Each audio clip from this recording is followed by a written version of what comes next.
The Big Short, Mad Max Fury Road, and The Revenant all share the same title, Oscar contender for Best Picture of the year 2016. I still remember the difficulty people had deciding what would be the best picture, either The Revenant or Mad Max or even The Martian, all of them great movies.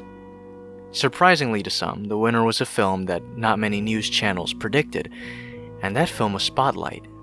Spotlight is a film directed by Tom McCarthy, which chronicles the research that went into writing a Spotlight article about pedophilic abuse against the Catholic Church.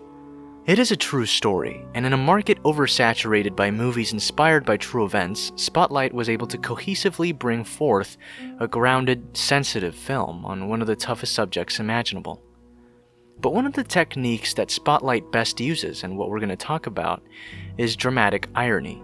In literature, dramatic irony is a technique used to increment the intensity of a story, sucking the reader in by letting them in on something that the characters themselves don't know. A simple example in classic literature would be Romeo and Juliet, when Romeo decides to kill himself because he believes Juliet is dead. To make matters worse, the audience knows Juliet is not dead, making Romeo's decision to commit suicide tougher to swallow, and the audience is helpless to stop him. But Spotlight's dramatic irony takes it a step further because it's all history. We know about the article, we know of its implications towards the Catholic Church because it's actually happened. And when the cast discovers this for the first time in the movie, it's brilliant to see play out on screen, but at the same time it's horrifying, because we know it's just the beginning. And the characters don't know how deep the rabbit hole goes. The disbelief in the faces of these people makes the scene feel much more gut-wrenching because we know it's all true. Spotlight uses dramatic irony to full effect, with each piece of information becoming something we know will become important later on.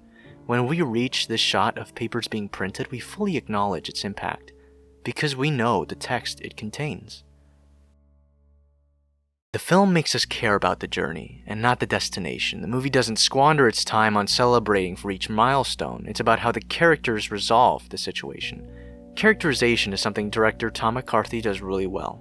In his 2011 movie Win-Win, which was well received by critics, the story isn't world-ending.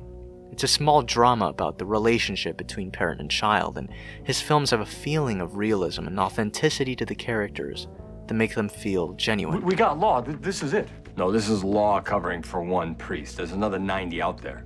Yeah, and we'll print that story when we get it, but we got to go with this now. No, I'm not going to rush the story, Mike.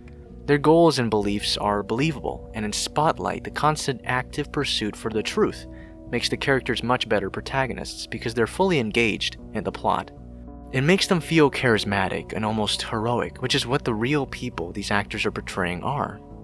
They're heroes. What I do feel Spotlight does best is to give a hard look at pedophiles and supposed religious sanctuaries and how they're able to take advantage and manipulate troubled children into doing grotesque things. Its brilliance resonates with its powerful message. It's a cautionary tale, but also one of hope that even in darkness, good people can shine a light. You really want to hear this shit? Yeah, Patrick, I do.